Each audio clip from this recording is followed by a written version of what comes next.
sistem kenaikan pangkat sipir atau Polsuspas di Kementerian Hukum dan HAM. Dan di sini juga aku akan menjelaskan tentang jenjang karir sipir atau Polsuspas ini. Apakah suatu saat nanti sipir lulusan SMA ini apakah bisa menjadi penjabat di Kementerian Hukum dan HAM?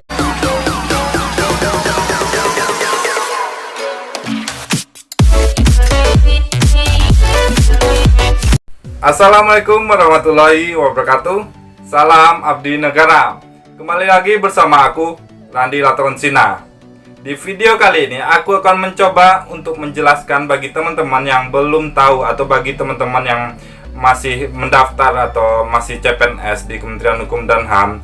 Di sini aku akan mencoba menjelaskan tentang sistem pemangkatan sipir atau Polsuspas atau sistem kenaikan pangkat sipir atau Polsuspas di Kementerian Hukum dan HAM. Dan di sini juga aku akan menjelaskan tentang jenjang karir sipir atau Polsuspas ini. Apakah suatu saat nanti sipir lulusan SMA ini apakah bisa menjadi penjabat di Kementerian Hukum dan HAM? Di sini akan kujelaskan semuanya bagi teman-teman yang belum tahu dan bagi teman-teman yang baru mendaftar CPNS di Kementerian Hukum dan HAM. Sebelum lanjut ke video, bantu aku untuk subscribe channel ini, like, komen, dan share ke teman-teman semuanya agar aku lebih semangat lagi bikin video selanjutnya. Oke, kita lihat video ini. Sebelum aku jelaskan tentang sistem kenaikan pangkat bagi sipir atau Polsuspas di Kementerian Hukum dan HAM, dan sebelum aku jelaskan juga tentang jenjang karir sipir atau Polsuspas ini, di sini akan kujelaskan tentang bagaimana sipir ini masuk di golongan berapa, tamatan berapa, dan di sini aku juga akan jelaskan sipir dan Polsuspas ini apa sebenarnya. Di sini akan kujelaskan sipir dan Polsuspas ini adalah salah satu pegawai negeri sipil di bawah Kementerian Hukum dan HAM yang bertugas di salah satu UPT, lembaga pemasyarakatan atau rumah tahanan negara seperti itu. Jadi sipir atau Polsuspas ini adalah termasuk pegawai negeri sipil di bawah Kementerian Hukum dan HAM. Jadi sipir dan Polsuspas ini yang bekerja di lembaga pemasyarakatan atau rumah tahanan negara itu disebut sipir atau Polsuspas. Berapa golongannya? Golongan 2A atau 3A seperti itu disebut sipir atau Polsuspas. Dan golongan-golongan berapa saja bisa masuk sipir ini? Untuk sipir ini untuk sebelumnya di tahun 2017, 2018 dan 2019 sipir ini masuk di golongan 2A atau bisa tamatan SMA. Dan sebelum tahun 2017 atau tahun 2015 ini sipir ini diterima dari golongan D3 atau Diploma 3. Itu pangkatnya 2C seperti itu. Dan juga sebelumnya rata-rata penerimaan sipir ini di tamatan SMA yaitu golongan 2A. Jadi di akhir-akhir ini di tahun 2017, 2018 dan 2019 sipir ini menerima dari golongan atau dari tamatan SMA yaitu golongan 2A. Dan di sini aku akan jelaskan tentang pangkat dan golongan sipir. Untuk tamatan SMA yang baru lulus dan dinyatakan dan diangkat menjadi pegawai negeri sipil itu termasuk golongan 2A. Jadi teman-teman yang mendaftar tamatan SMA di golongan 2A nanti ketika lulus sebagai PNS. Untuk golongan 2A yang tamatan SMA tadi adalah pangkatnya adalah pengatur muda. Itu ditandai garis putih atau garis perak di pangkatnya ini atau strip perak seperti itu. Itu golongan 2A. Dan untuk golongan 2B itu dua garis perak ini ditandai dua garis perak ini. Untuk golongan 2B itu pangkatnya pengatur muda tingkat 1. Dan untuk golongan 2C itu ditandai 3 garis putih itu atau 3 balok putih itu pangkatnya adalah pengatur. Dan untuk golongan 2D itu ditandai garis 4 putih, itu pangkatnya adalah pengatur tingkat 1. Itu untuk golongan 2. Dan untuk golongan 3 ini ada 4 macam juga, yaitu 3A. 3A ini ditandai satu balok emas atau satu balok kuning seperti itu. Itu pangkatnya adalah penata muda. Dan untuk golongan 3B, pangkatnya adalah penata muda tingkat 1 ditandai 2 garis emas seperti itu. Dan untuk golongan 3C, pangkatnya adalah penata ditandai dengan garis 3 emas. Untuk golongan 3D adalah penata tingkat 1. Itu ditandai dengan bunga di sini, bunga warna kuning seperti itu. Itu golongan 3D dengan pangkat penata tingkat 1. Dan untuk selanjutnya adalah golongan 4A, itu adalah pembina muda seperti itu.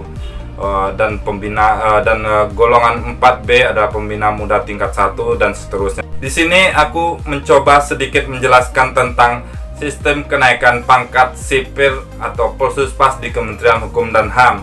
Dan tadi sudah aku jelaskan juga tentang sipir dan Polsuspas ini termasuk pegawai negeri sipil di bawah Kementerian Hukum dan HAM. Jadi sistem kenaikan pangkatnya sama dengan PNS yang lain.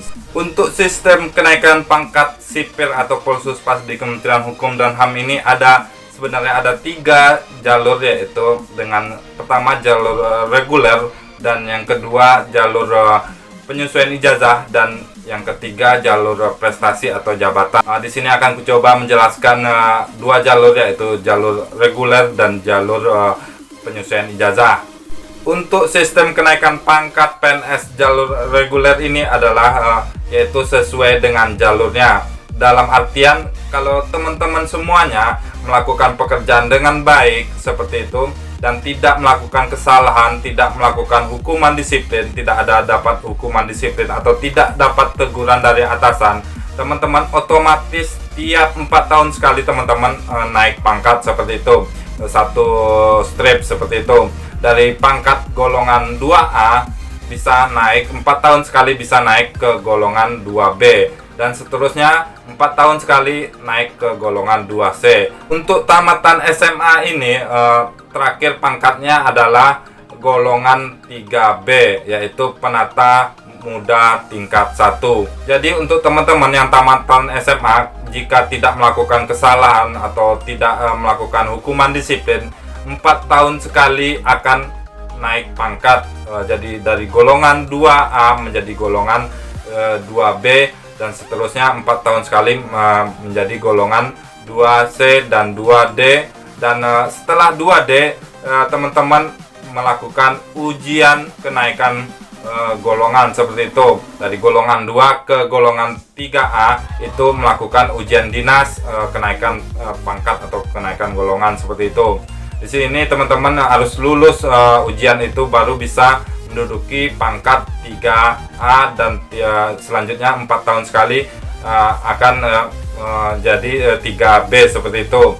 Dan untuk tamatan SMA, ijazah SMA, terakhir pangkatnya adalah golongan 3B atau pangkatnya penata muda tingkat 1. Dan di sini aku mencoba menjelaskan untuk penyesuaian ijazah. Untuk saat ini peraturan sebelumnya untuk penyesuaian ijazah teman-teman yang SMA, yang jalur SMA tadi, yang ijazah SMA tadi, untuk syarat penyesuaian ijazah teman-teman minimal memiliki pangkat 2C 1 tahun seperti itu. Jadi masa kerja teman-teman 9 tahun baru bisa melakukan penyesuaian ijazah S1 seperti itu. Dan di penyesuaian ijazah ini ada beberapa syarat, yaitu tergantung tahunnya atau peraturan saat itu. Biasanya peraturannya universitas yang diakui oleh pemerintah seperti itu, dan IPK-nya yang telah biasanya untuk universitas negeri atau universitas swasta biasanya IPK-nya minimal 2,75 baru bisa melakukan penyesuaian ijazah, dan akreditasi kampusnya minimal B seperti itu, dan jurusannya adalah linier yaitu hukum seperti itu. Dan ketika teman-teman sudah memenuhi syarat itu, melakukan pendaftaran penyesuaian ijazah dan melakukan ujian kenaikan penyesuaian ijazah seperti itu, kalau teman-teman lulus baru menduduki pangkat golongan 3A atau penata muda. Setelah teman-teman melakukan penyesuaian ijazah pangkat 3A, tadi sudah lulus melakukan penyesuaian ijazah dan mendapatkan pangkat 3A, ini teman-teman akan naik pangkat setiap 4 tahun sekali, sama seperti tadi, 4 tahun sekali naik. Itu mentoknya atau terakhirnya di pangkat golongan 3C seperti itu, jika tidak memiliki jabatan seperti itu. Dan di sini untuk penyesuaian ijazah S2 sama seperti penyesuaian ijazah S1 tadi, minimal penyesuaian ijazah ini pangkatnya adalah 3A 2 tahun masa kerja seperti itu. Jadi kita golongan 3A 2 tahun masa kerja kita baru bisa mendaftar untuk penyesuaian ijazah S2. Dan ketika kita sudah lulus melakukan ujian kenaikan pangkat S2 ini, kita langsung loncat, pangkatnya adalah golongan 3B atau pangkatnya penata muda tingkat 1. Di sini aku mencoba jelaskan tentang sistem jenjang karir di sipir atau Polsuspas di Kementerian Hukum dan HAM ini. Untuk jenjang karirnya, kalian bagi teman-teman ini tergantung instansi kalian masing-masing atau tergantung jabatan yang kosong seperti itu. Ketika instansi kalian tidak ada komandan jaga atau lagi membutuhkan komandan jaga, teman-teman yang pangkatnya tertinggi di anggota jaga itu bisa menduduki komandan jaga, tergantung pilihan oleh atasan sendiri seperti itu, atau pilihan kalapas sendiri seperti itu. Untuk komandan jaga biasanya golongan tertinggi di komandan di anggota jaganya. Misalnya yang tertinggi adalah golongan 3A, jadi 3A ini menduduki komandan jaga. Apakah selalu kita sipir ini menjadi komandan jaga paling tinggi seperti itu? Apakah kita tidak bisa mendapatkan jabatan struktural atau jabatan sebagai kepala seperti itu? Di sini sedikit aku jelaskan. Untuk jabatan struktural, yang komandan jaga tadi bukan termasuk jabatan struktural. Untuk jabatan struktural ini minimal kalian pangkat 3A seperti itu. Dan ketika ada lowongan atau ada instansi yang membutuhkan jabatan itu, nanti teman-teman akan diajukan oleh atasan teman-teman langsung atau kalapas teman-teman langsung untuk pengajuan anggotanya untuk menduduki jabatan struktural itu. Dan teman-teman kalau mau memenuhi syarat, minimal syaratnya adalah golongan 3A, teman-teman bisa menduduki jabatan struktural yaitu eselon 5. Jadi yang sudah saya jelaskan tadi adalah ketika kita sudah menduduki jabatan struktural yaitu eselon 5, minimal eselon 5 itu kita sarjana atau S1, golongan minimalnya adalah golongan 3A atau pangkatnya penata muda. Dan kita yang ijazah S1 itu maksimal kita pangkatnya adalah golongan 3D atau pangkatnya penata tingkat 1. Kita bisa nggak ke golongan 4A? Untuk meloncat ke pangkat golongan 4A, kalian akan melakukan ujian dinas lagi, atau bisa kalian mendapatkan jabatan lagi yaitu kepala di bagian yang terkecil lagi, UPT yang terkecil lagi, yaitu di bawah UPT kalian, misalnya yaitu adalah rutan atau lapas kelas 3 seperti itu, atau cabang rutan seperti itu. Kalian bisa menduduki jabatan itu dan akan kalian nanti akan menduduki, akan naik pangkat yaitu golongan 4A atau pembina muda. Jadi walaupun kita lulusan SMA, untuk lulusan PNS tamatan SMA ini atau ijazah SMA ini, tidak menutup kemungkinan kita bisa menjadi penjabat atau penjabat struktural, atau bahkan bisa menjadi kepala UPT seperti itu, atau bahkan bisa menjadi Kakanwil itu sendiri seperti itu. Asal kalian selalu berusaha dan selalu meningkatkan kompetensi kalian, jenjang karir kalian akan selalu bekerja dengan baik. Atasan kalian bakalan tahu dan kalian akan dipromosikan untuk menduduki jabatan struktural, dan akan selanjutnya untuk kompetensi-kompetensi dan pelatihan-pelatihan yang kalian ikuti akan kalian akan dipromosikan untuk jabatan yang lebih tinggi lagi, bahkan bisa menjadi kepala UPT atau kepala lapas, atau bahkan menjadi Kakanwil itu sendiri.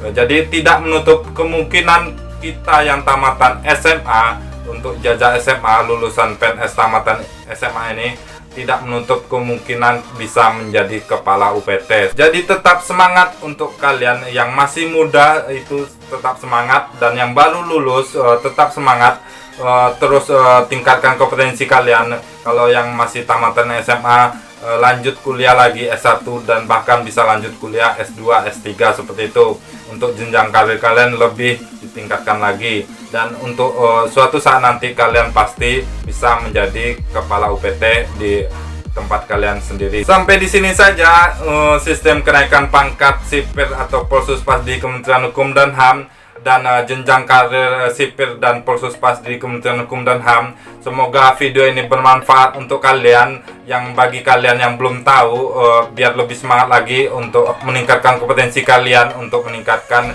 jenjang karir kalian lebih jelas lagi seperti itu. Semoga video ini bermanfaat untuk kalian. Bantu aku untuk like video ini, komen, share ke teman-teman semuanya agar aku lebih semangat lagi bikin video selanjutnya. Kalau ada pertanyaan tentang sistem pemangkatan sipir atau Polsuspas, atau bagaimana cara ujian kenaikan pangkat, atau bagaimana syarat-syarat penyesuaian ijazah, komen aja di bawah ini, di bawah video ini, nanti kita jawab sama-sama. Semoga video ini bermanfaat. Aku Randy Laturonsina, sampai jumpa.